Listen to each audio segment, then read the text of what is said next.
be here with all of you. It's a beautiful building and a beautiful morning. I always joke with Matt, but it's actually not a joke. I'm being dead serious, that this is the most well-sourced journalist in Washington, D.C.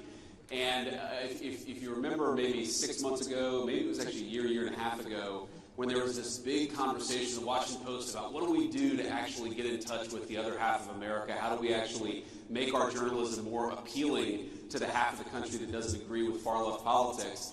And I think I texted Jeff Bezos and I said, if you're really serious about this, you should just hire Matt Boyle and make him run your entire political reporting shop. Now, Larry Soloff, I'm sure, is pissed off at me for that suggestion, but unfortunately for the Washington Post, they did not take my advice. So I'm proud to be here with Matt Boyle and Breitbart, and thanks for everything you guys do. All right, so Mr. Vice President, the big news this morning is new jobs numbers blew away expectations. Huge. From the September numbers, so these were delayed because of the government shutdown. More than double, 119,000 new jobs, and then also there's some interesting stuff in the wages numbers there as well that shows wages on the rise. Your thoughts on the jobs numbers? Okay, so a huge jobs report, and I assume the market is going crazy right now, probably just opened, because what this shows is that the Trump economic policies are actually working. And you've got 119,000 new jobs. Economists thought that we would have about 50,000 new jobs, but that's actually just a headline number. If you look below the surface, I think the numbers are actually better. So number one, wages continue to way outpace inflation. If you go back to the 3 years of the Biden administration, the average American worker actually lost about $3,000 of take-home pay. In the first 10 months of the Trump economy, we've increased take-home pay by about $1,200, adjusting for inflation. So that's a huge, huge thing, and this jobs report confirms that. You have the number of manufacturing hours worked in the economy is actually going up. You see the private sector is really driving this economic growth and is driving the job creation. And this is really important, I know, to you, Matt, but really to me, and it's that we are seeing the job growth go to native-born American citizens. And what happened under the Biden administration is, to the extent there was any job growth at all, if you looked at the data, almost all of the net job creation in the United States under the Biden administration went to the foreign-born. Now, of course, some of those people are legal immigrants to the United States, but that means that a lot of the job creation was actually going to illegal aliens who shouldn't have been in our country. The best thing that you can say about the Trump economy is that American jobs are going to American workers for a change, and that's the thing that I'm proudest about with these numbers. Right. So now, another big story is that last night President Trump announced that tomorrow he's going to be hosting a meeting with the New York City Mayor-elect Zohran Mamdani. He calls him communist. I might have something wrong about that. But anyway, point is that the Mamdani's rise can be attributed to his, everybody's, the new buzzword, if you will, is affordability. Sure. Right? How do we, people out there feel like they're, the economic situation isn't that great. Look, we're 10 months to the day here since the inauguration. But they want to see more. They want to see more action. We've seen a lot of steps you guys have taken. A lot of people are putting a lot of faith in what Secretary Besson is saying, that the first half of next year the economy is going to boom because of the policies you guys have enacted. What's your message to those out there who feel like that they haven't seen that gain? Yeah, well, first, Matt, the government shutdown did help, to be clear. And I do think that actually pumped the brakes a little bit on all the great economic news that we were seeing. And look, the Democrats, our attitude was, why are the Democrats doing this? They're the party of government. Why are they shutting down the government? For 10 years, they said to shut down the government is an act of economic terrorism on the United States. And it's sort of a question that answers itself, because I think that they were so worried about what the Trump administration is doing that they were willing to blow the whole thing up, hold a gun to the head of the American economy in order to get what they want. And that's going to cause a little bit of damage, but I think it'll be ultimately very, very minor, because we were able to get the shutdown wrapped up. And I guess my message to the American people who are still feeling like things are unaffordable, who are still feeling like things are rough out there is look, we get it, and we hear you, and we know that there's a lot of work to do. There's a lot of wood to chop, because the Biden administration put us in such a very, very tough spot. And the way that I think about this is it's always helpful to take this from the abstractions to the actual real things that people are worried about. So take, for example, a dozen eggs. I'll never forget this. It was one of the very first, maybe the single first press conference that the president had done since he had started his second term.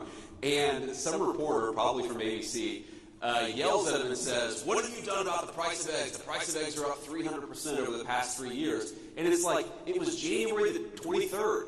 It's like, what do you mean, what have we done in 2 days? It's going to take a little bit of time to fix that problem. And so if you're an American who's just struggling to get by, you work hard, you pay your taxes, you want your kids to have good opportunities, and the price of eggs goes from $2 a dozen to $8 a dozen under the Biden administration, and then under the Trump administration it goes from $8 a dozen to maybe $6.50 a dozen, well, to you, that is still a major problem. And even though we've made incredible progress, we understand that there's a lot more work to do. And the thing that I'd ask for the American people is a little bit of patience. This economy was not harmed in 10 months. It took a deliberate 4-year administration that was making life harder for everyday Americans, that was importing foreign workers instead of giving jobs to American workers, that was over-regulating, over-taxing, overspending. They were doing everything wrong. And as much progress as we've made, it's going to take a little bit of time for every American to feel that economic boom, which we really do believe is coming. We believe that we're on the front end of it, but we also recognize that we've got a lot of work to do to undo the damage that Joe Biden did to the American economy. And the last one I'll say, Matt, let's be honest, it's not just Joe Biden. As much as I think Joe Biden was one of the most disastrous presidents of American history, we had a policy in this country for 40 years of shipping American jobs overseas and hiring foreign workers instead of American workers. That has caused the economic stagnation of the American middle class. There was one bright spot in 40 years, and that was the first Trump administration, and there's going to be a massive exception to that 40-year trajectory of American decline, and that's the second Trump administration. We just got to keep it going. Right. So now we're a year removed from you and President Trump winning a massive electoral victory in November 2024, and we're just a couple of months since our friend Charlie Kirk was brutally murdered by a radical leftist. But at the same time, we are seeing some, whether it's inside Congress, outside Congress, some divisions in the MAGA movement, and I get it that there's this issue, that issue, whatever. What would be your message to how to reunify this movement for the fights ahead, whether it's the midterm elections, 2028 and beyond? Yeah, I mean, I think that we have to remember that we have a lot more in common than we do not in common, and that the disagreements that animate the Republican Party, while they matter and they're important, I think these debates should happen. They should happen in podcasts, and they should happen in the media, they should happen on the op-ed pages. It's totally reasonable for the people who make up this coalition to argue about what our foreign policy should be, what our specific tax policy should be, what our housing policy should be. I mean, I had a meeting just yesterday that was focused in the West Wing about how do we get housing more affordable for young Americans because of all the things that got completely out of control under the Biden administration. You had homes that doubled or tripled in price depending on the geography in 4 years under the Biden administration. We've got to solve that problem for our young people so they can afford to buy homes, start families, and actually build their own American dream. So I think my attitude is let these debates play out, but don't let the debates that we're having internally blind us to the fact that we are up against a radical leftist movement that murdered my friend a couple of months ago and that would throw many people in the Trump administration in prison, not for doing anything illegal, but for not following the far left's agenda. That is the real opponent here. A political movement in this country that has no animating principle, that has no agenda for the American people. Their sole obsession is to take down Donald Trump and anybody who helped Donald Trump govern. Focus on the enemy, have our debates, but focus on the enemy so that we can win victories that matter for the American people. That's my message. Right. So now, one of the things that powered your guys' victory, I think, a year ago was a political realignment in this country, where we're seeing working class people shift to the Republican side, and the Democrats, frankly, are becoming the party of the rich. There was a new report that our partners here that put on this event, CGCN, published a couple of weeks ago called Class Dismissed 2. And in this report, they go into detail about how some of the numbers on this political realignment. 75%, more than 75% of the top 30 income congressional districts are represented by Democrats. Yep. That's a totally new thing. The last three presidential elections, the Democrats counties were represented more than 60%, in the case of the 2020 election, more than 70% of aggregate GDP in this country. President Trump won counties 30-something% in each of those elections. So your thoughts on what we're seeing now with this political realignment of those statistics? So let me say a few things, Matt. So first of all, I think that part of what you see as division in the Republican Party is a consequence of this realignment. We have a new governing coalition. We have a new political coalition. We have people who didn't used to vote Republican, and frankly, they have different preferences sometimes on certain issues than maybe the Ronald Reagan or George W. Bush Republican Party did. I think the Donald Trump Party is a fundamentally new phenomenon in American politics. I think that it can govern the country successfully for the next generation. But some of those divisions you talk about are just a natural outgrowth of the fact that we've got a lot of working class voters who frankly don't care what was Republican orthodoxy 25 years ago, and so they're pushing the party in a different direction. And again, I think that debate is natural and normal, and it's something that we should frankly lean into, recognizing that the far left is really the problem we have to confront in this country. The second thing that I'll say about it, Matt, is I think it's a great thing. You know, and I'm biased. Obviously, I grew up in a working class family. I was raised by the kind of people who were blue dog Democrats, socially conservative Democrats in the 80s and 90s, and have turned hard towards Donald Trump's Republican Party. These are the people who built America's greatest icons, who built America's greatest buildings, who drive our food into the grocery store every day. They are the human beings who actually make this country run.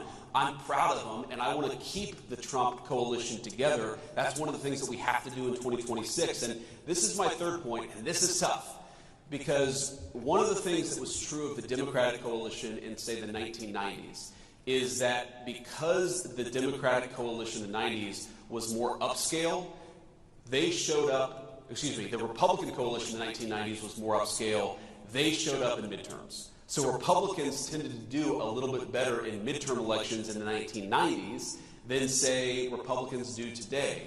And that's because while these working class voters are great, there are also people who don't necessarily show up to vote in the midterms all the time. We've got to motivate them. We've got to get them out to vote. I think it's one of the lessons that we learned in Virginia and New Jersey is that when Donald Trump is not on the ballot, you've got to give people something to actually believe in, something to be inspired by to get out there and vote. They're not going to vote just because you have an R next to your name. You've got to speak to this new working class coalition. And the one worry that I have when I look at so many of our great congressional allies, I do think that some of our folks in Congress, they want to go back to the Republican Party of 20 years ago. That Republican Party was a Republican Party that lost and that couldn't successfully govern the country. We need to lean into this new coalition, do a better job serving them, and that's how we get them to show up in these midterm elections so that we can win not just presidential races, but midterm races too. Right. Okay. So you mentioned George W. Bush at the beginning of that answer. Now, there's a lot of news going on out there. Today is a somber day for the Bush family and for your predecessor, former Vice President Dick Cheney, who passed away. Today's his funeral. So I wanted to see if you have any thoughts on or a message to the Cheney family. I know there was some misreporting out there about whether or not you were invited to that or whatever. But outside of that, there's also another big report that came out a couple of days ago about how George W. Bush and the people around him are plotting for retaking the Republican Party from President Trump and you down the road and going back to the old way of doing things. I guess they don't like to win, but the point is that that's out there. So any response to that as well? Well, first of all, my condolences go to Dick Cheney and his family. Obviously, there are some political disagreements there, but he was a guy who served his country. We certainly wish his family all the best in this moment of grieving. On the issue of George W. Bush, I mean, look, as you know, Matt, I don't put stock in any story that doesn't come from Matthew J. Boyle at Breitbart News, so this could be totally fake news. But I definitely think, and you already see this, you saw this in 2020, you're going to see it in 2025 and 2026, there is an effort to try to wrest control of the Republican Party away from the voters and away from the coalition that really delivered the big victory in 2024. I think it's a huge mistake. Look, the American people don't want stupid wars and America's jobs going overseas and wide open borders. That is, whether intentional or not, that was the legacy of the Republican Party that came before Donald J. Trump. I'm glad the president got us away from that Republican Party. It lost, but it was also a disaster for the United States of America. Let's actually have a foreign policy where we focus on the interests of American citizens. Let's have an economic policy that's about building in the United States of America rather than shipping all of our jobs overseas and getting Wall Street enriched in the process. Let's have an economic policy that's about more self-sufficiency. I have 3 kids. I have an 8-year-old, a 5-year-old, and a 3-year-old. I don't want to wake up in a country where I take my kid to the doctor and they can't get antibiotics because the antibiotics that were invented in the United States of America are manufactured in some foreign country. That is the legacy of the Republican Party that came before Donald J. Trump. We're not going back to it. Okay, so now you mentioned the foreign policy and the deals that we're seeing around the world. One of the things that's been the hallmark here of President Trump's second term, again, we're 10 months to the day since the inauguration, has been these deals. We were going to try to do this event last month, but I know you got called over to Israel on the Gaza deal. Sure. So give us kind of and by the way, we have in the audience here today, I know that there are ambassadors from at least 2 places. The European Union ambassador and the Taiwanese ambassador are here. Walk us through how President Trump has approached these various big picture deals, because I mean he's got more than I think 85% of world GDP now in trade deals. Sure. With the United States, and he's I lost count of how many peace deals he's done this year. Yeah, well, greetings to the ambassadors. We're thrilled to have you, of course, and greetings to everybody else, including even the fake news. So I'm sure it's reporting there in the back. There's a lot of fake news. I'm sure they're all lined up. I'm sure there are. I can see their fake news eyes peering up at me. I'm sure, ready to misreport everything that I've said today. But no, we love you guys too. Kind of. So here's the thing about the president's negotiating style. And I actually, we were a little delayed because the president called me right before I got on stage just about one of these deals that we're working on. And what I love about it is that it's never enough, right? And so you bring him a deal and, he sort of asks for this, and this. We want this tariff rate. We want this country to drop their tariff barriers. We want this country to drop their non-tariff barriers. And you say, I'm never going to be able to get that done. And then you get it done and you bring it to him and he said, well, I want 3 other things too. Because his attitude is he wants to get the best deal possible for the American people. And for too long, we had trade negotiators that so believed in the fake idea of free trade over fair trade that they were willing to sell American workers down the river without actually negotiating on the interests of American workers. And so whether it's with China or India or any of the countries that we struck deals, the basic principle is we want Americans to have better access to their markets. We believe in our workers. We think that we have the best products in the world. We want to be able to sell them everywhere. That's number 1. Number 2, we don't want foreign products to undercut the wages of American workers. We're actually going to protect our markets, protect our important industries, and that's a very important part of the Trump trade plan. And you've seen it happen in a lot of different ways. And then the final thing, and this raises your point about Gaza or any of these other foreign deals, is we've been able to use the incredible economic leverage of the United States of America. I mean, we're 25%, probably a little bit more than that, of the world GDP. Why don't we ever use our economic leverage to achieve peace? Because when countries aren't fighting each other, when they're actually using their economic talents to manufacture good things rather than weapons to kill each other, then that actually creates incredible economic opportunities for Americans. And that's what the president, that's why he's so focused on peace. He's fundamentally a humanitarian, and we've got 8 peace deals at this point. We're working on number 9 and number 10. And I think that, if he gets number 10, purely for mathematical harmony, if he gets to 10, the Nobel Prize should be awarded to Donald J. Trump, even though he certainly earned it with the first 8. But I also think that there's this sense that while he wants to save lives, he also sees a world where people are engaging in commerce with one another rather than killing one another. And he just, he's a tough guy, but he's not a violent human. Like he's not a person, who I think understands violence at a sort of fundamental level. It's like, why don't you stop killing each other and start trading with one another? Why, rather than Russia and Ukraine killing one another, why don't they actually engage in some commerce with one another, travel between the 2 countries, engage in some sort of cultural exchange? That is his fundamental perspective that he takes into these things. And fundamentally, if we get more peace in the world, it's good for American workers, it's good for the American people, and the president's going to keep on pursuing peace. He's done very well so far, but he's going to keep on working at it. Yeah, so there's a lot I want to pack into this next question. So one of the things what we've seen, I think, since your guys' victory last year, the whole world over, everybody I've talked to around the world really seems to have rallied to President Trump's vision on things like trade and immigration.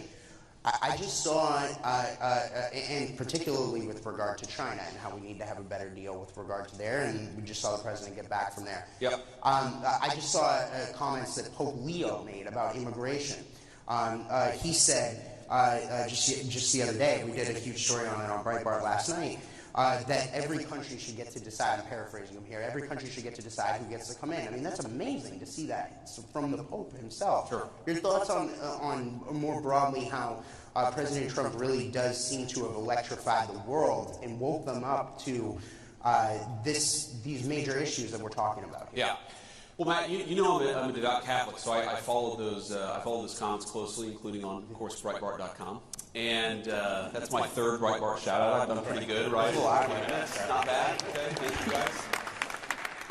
But you know, it's interesting because you may not know it, judging purely from the comments of some people on social media, but the Catholic Church's views on this are actually quite clear. And it's that, yes, you must treat immigrants humanely. On the other hand, every nation has the right to control its borders. And obviously how you strike that balance is very important. But there's a lot of room there to actually control your own borders for the sake of your own people.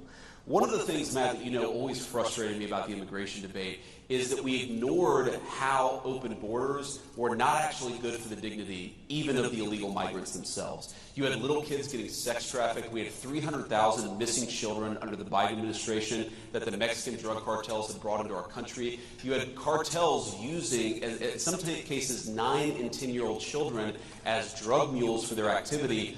Border security is not just good for American citizens, it is the humanitarian thing to do for the entire world. Because when you empower the cartels and when you empower the human traffickers, whether in the United States or anywhere else, you're empowering the very worst people in the world. Now, you've seen this in Europe, you've seen this in a whole host of places, but you know, it's almost like Europe and America got this idea in their head that to control your border at all was fundamentally uncompassionate, maybe it was even racist and bad. The president and I reject that wholesale. Putting the interests of your citizens first, it's not some ancillary thing. It is the very purpose of government. I am the American vice president. I wish very good things for the people of Mexico or the people of the United Kingdom or the people of any other country. But my priority, my charge is to look after the people of the United States of America, and you cannot do that if you're flooding the country with a ton of illegal immigrants and the drugs and the crime that they bring. Yeah, so the last question I've got, please give them applause for that one. That's incredible. Okay, so Mr. Vice President, the last question. Even the Washington Post applause. I know, I think they did. So I got fired. So Mr. Vice President, the last question I got for you on that note, so is that there's a big discussion right now about healthcare in this country. Yes. The ACA subsidies expire at the end of the year. There's a lot of questions about what's going to happen about this. The Democrats shut the government down supposedly over this.